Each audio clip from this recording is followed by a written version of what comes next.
Terima kasih atas waktu dan kesempatan yang diberikan kepada saya. Nama saya Anastasia Jinita Funan. Di sini saya akan membawakan materi tentang metabolisme mikroba. Metabolisme mikroba itu terdiri atas dua bagian, yaitu katabolisme dan anabolisme. Katabolisme itu meliputi respirasi aerob dan respirasi anaerob. Dan untuk anabolisme itu meliputi fotosintesis. Metabolisme itu berkaitan dengan enzim. Dan enzim itu meliputi struktur enzim, faktor yang mempengaruhi kerja enzim, sifat enzim, pengendalian, mekanisme kerja enzim, dan penamaan pada enzim.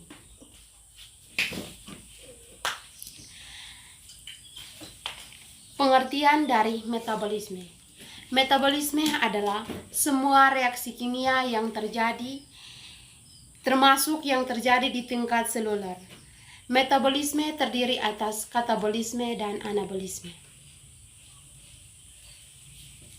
Anabolisme, metabolisme membentuk senyawa sederhana menjadi senyawa yang kompleks. Proses ini membutuhkan energi atau endorgenik. Energi yang digunakan dalam reaksi ini dapat berupa energi cahaya ataupun energi kimia. Yang berikut katabolisme. Katabolisme di dalam metabolisme, ia merombak suatu substrat kompleks molekul organik menjadi komponen kecil sambil melepaskan energi, pada umumnya berupa ATP. Setelah kita mengetahui pengertian dari metabolisme, kini saatnya kita mengetahui apa itu enzim. Enzim merupakan senyawa organik yang berfungsi sebagai katalis. Artinya, enzim mempercepat berlangsungnya suatu reaksi kimia, tetapi enzim itu sendiri tidak ikut berubah. Struktur dari enzim. Struktur dari enzim itu yang pertama non-protein atau gugus fosfatit. Yang kedua itu protein atau apoenzim.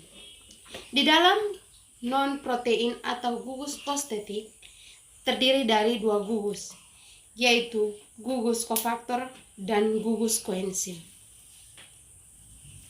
Yang berikut sifat-sifat dari enzim.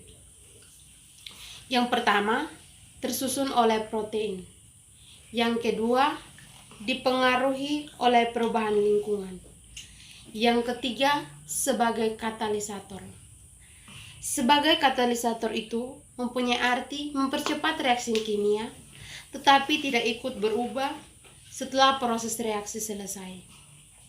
Yang keempat, bekerja secara spesifik. Artinya, hanya berperan membantu suatu macam substrat, tidak dapat bekerja untuk bermacam-macam substrat.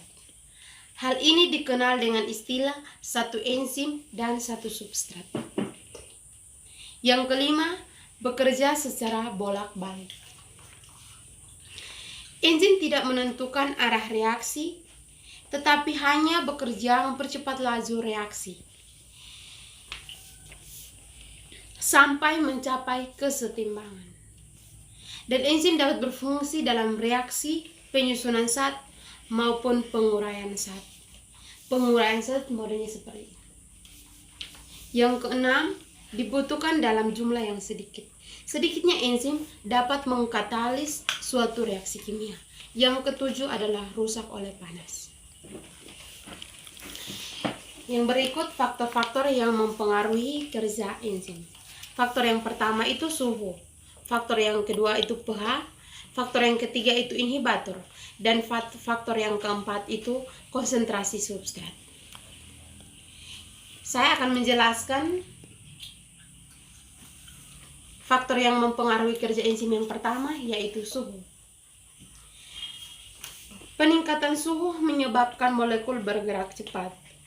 Pada kondisi yang demikian, reaksi dapat berlangsung cepat atau tidak berjalan sama sekali atau berhenti.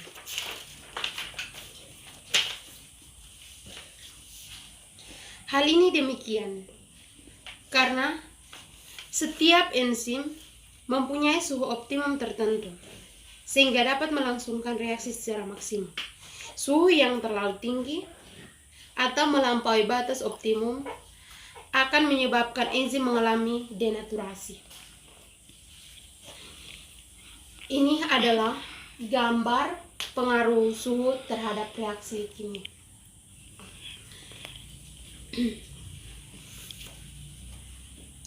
Faktor yang kedua itu pH. Pada umumnya, pH optimum enzim berkisar antara 6 sampai 8. Namun, beberapa pengecualian dapat terjadi. Contohnya pada lambung manusia. Pada lambung manusia, pepsin akan bekerja optimum pada pH 2. Perubahan pH yang cukup tajam juga dapat menyebabkan enzim mengalami denaturasi. Ini adalah gambar pengaruh pH terhadap reaksi kimia. Faktor yang ketiga adalah inhibitor. Inhibitor adalah zat penghambat kerja enzim. Yang pertama, inhibitor irreversible. Zat penghambat yang tidak berkaitan secara kuat dengan enzim.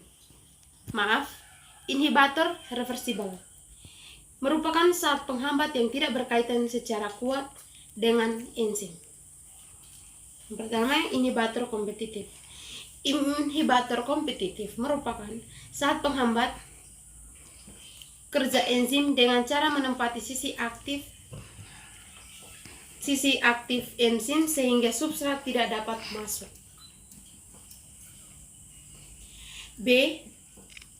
Yang berikut, inhibitor non-kompetitif. Senyawa kimia yang tidak mirip dengan substrat yang berkaitan dengan sisi selain sisi aktif enzim sehingga mengakibatkan perubahan bentuk enzim dan tidak sesuai dengan substratnya. Yang kedua, inhibitor irreversible. Penghambat yang berkaitan dengan sisi aktif enzim secara kuat sehingga tidak dapat terlepas. Ini adalah gambar yang membedakan kompetitif dengan penghambat bukan kompetitif.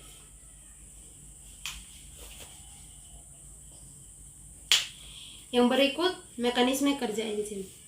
Yang pertama, hipotetik gembok dan anak kunci. Menurut hipotetik ini, bagian sisi aktif enzim mempunyai bentuk spesifik dan tidak fleksibel. Suatu enzim hanya dapat ditempati oleh substrat tertentu saja. Hipotesis ini dikemukakan oleh Emil Fischer. Yang kedua, hipotetik kecocokan yang terinduksi. Menurut hipotetik ini, bagian sisi aktif enzim bersifat fleksibel terhadap substrat yang masuk. Apabila ada substrat yang masuk ke bagian sisi aktif, maka bagian ini akan mengalami perubahan bentuk mengikuti substrat.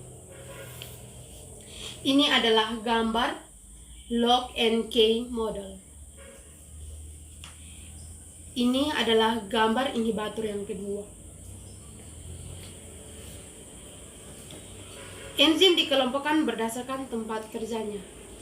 Yang pertama, adenosine atau enzim yang bekerja di dalam sel atau enzim intraseluler. Dan yang kedua, aquensin atau enzim yang bekerja di luar sel atau enzim ekstraseluler. Peranan dan penamaan pada enzim. Yang pertama, oksidoreduktase. Oksidoreduktase merupakan enzim yang berperan dalam reaksi transfer elektron atau pemindahan elektron atau atom hidrogen. Yang kedua, transterase merupakan enzim yang berperan dalam pemindahan gugus fungsional atau gugus fungsional mencakup fosfat amino dan fosfat amino dan metil. Yang berikut adalah hidrolase, merupakan sekumpulan enzim yang mengurai suatu zat dengan pertolongan air. enzim hidrolase dibagi menjadi enzim enzim karbohidrase, eksterase, dan proteinase. Yang berikut adalah liase, merupakan enzim yang peran dalam penambahan ikatan ganda pada molekul dan juga pengusiran gugus-gugus kimiawi. Yang berikut isomerase, merupakan enzim yang berperan dalam reaksi isomerase atau perubahan suatu senyawa menjadi isomer. Yang berikut ligase, merupakan enzim yang membantu dalam suatu pembentukan ikatan. Misalnya ikatan C dengan C, C dengan S, C dengan O, dan C dengan M. Yang berikut pengendalian enzim. Pengendalian metabolisme seluler yang terdapat pada akhirnya menyangkut pengendalian kegiatan enzim. Aktivitas enzim dapat diatur melalui dua cara. Yang pertama, pengendalian katalis secara langsung, dan yang kedua, pengendalian genetis. Arti pengendalian katalis secara langsung itu, pengendalian langsung mekanisme katalis itu sendiri terjadi dengan mengubah konsentrasi substrat atau reaktan. Yang kedua, pengendalian genetis. Artinya melibatkan induksi dan respresi enzim. Untuk terjadi sintesis enzim dibutuhkan suatu induser, yaitu substansi molekul rendah yang bisa berupa substrat atau senyawa dari reaksi yang dikatalis oleh enzim yang bersangkutan. Proses ini disebut induksi. Bila substansi molekul rendah, baik produk ataupun senyawa yang sekerabat bagi reaksi yang bersangkutan berlaku sebagai kopresor dengan cara mencegah sintesis enzim tersebut disebut represi. Dari penjelasan mengenai fungsi enzim dalam proses metabolisme, maka dapat disimpulkan bahwa metabolisme itu merupakan peristiwa reaksi-reaksi kimia yang berlangsung dalam sel makhluk hidup, dan enzim yang merupakan senyawa organik yang berfungsi sebagai katalis, sehingga dapat mempercepat berlangsungnya suatu reaksi kimia. Yang berikut adalah katabolisme. Katabolisme merupakan reaksi penguraian senyawa yang kompleks menjadi senyawa yang lebih sederhana dengan bantuan enzim. Yang pertama, respirasi aerobik. Respirasi aerobik merupakan respirasi yang menggunakan oksigen bebas untuk mendapatkan energi. Respirasi anaerob merupakan respirasi yang tidak menggunakan oksigen bebas untuk mendapatkan energi. Respirasi aerobik terjadi di dalam sitoplasma, berlangsung dalam 4 tahap. Yang pertama, glikolisis, yang kedua, dekarbosilasi oksidasi asam pirufat, dan yang ketiga, sirkus Krebs atau daun asam sitrat,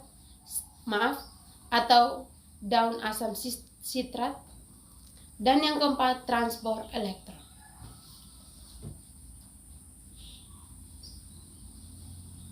Yang pertama, reaksi glikolisis merupakan peristiwa penguraian satu molekul glukosa menjadi 2 molekul asam pirufat. Ini adalah proses terjadinya penguraian suatu molekul glukosa menjadi 2 molekul asam pirufat. Dan yang kedua, skema dekarbosilasi oksidatif. Ini adalah skema dari reaksi dekarbosilasi oksidatif. Yang ketiga, siklus Krebs. Proses siklus Krebs adalah asetil CoA yang direaksikan dalam asam aksolosesat dan menghasilkan asam sitrat yang kemudian masuk ke dalam siklus sehingga menghasilkan asam aksolosesat kembali. Ini adalah proses siklus Krebs yang terjadi pada metabolisme enzim.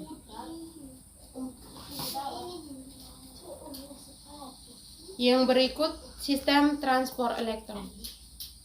Proses transport elektron merupakan peristiwa pemindahan elektron dan H+ yang berasal dari NADH dan FADH sehingga membentuk ATP dan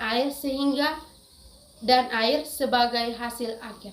Ini adalah proses terjadinya transport elektron. Jadi, dari keseluruhan proses katabolisme satu glukosa melalui respirasi aerobik dihasilkan 38 ATP dengan perincian sebagai berikut. Untuk glikolisis menghasilkan 2 NADH, 2 NADH akan menghasilkan 6 ATP ditambah 2 ATP akan menghasilkan 8 ATP. Untuk oksidasi dari pirufat itu menghasilkan 2 NADH atau 6 ATP yang menghasilkan 6 ATP. Yang berikut siklus Krebs menghasilkan 6 NADH menjadi 18 ATP ditambah 2 FADH tambah 2 ATP akan menghasilkan 4 ATP yang akan menghasilkan 24 ATP. Jadi untuk glikolisis itu 8 ATP, untuk oksidasi dari pirufat itu 6 ATP, dan untuk siklus Krebs itu 24 ATP, sehingga jumlah dari keseluruhan proses katabolisme satu glikosa itu 38 ATP.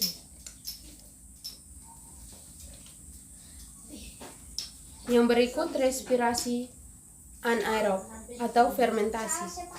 Fermentasi adalah proses pembebasan energi tanpa oksigen.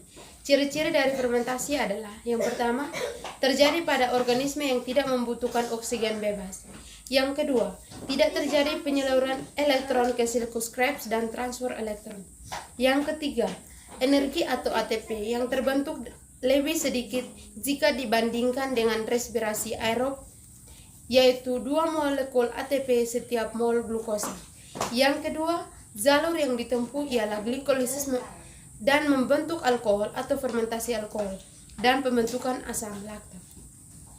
Yang berikut menghasilkan produk berupa asam-asam organik dan alkohol serta gas.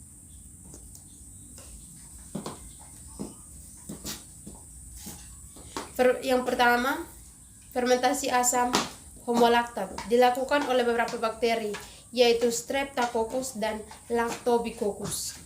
Yang kedua, fermentasi alkohol dilakukan oleh Zeac. Yang berikut, fermentasi asam campuran dilakukan oleh bakteri Escherichia coli dan beberapa bakteri enterik lainnya. Yang berikut, fermentasi butelan atau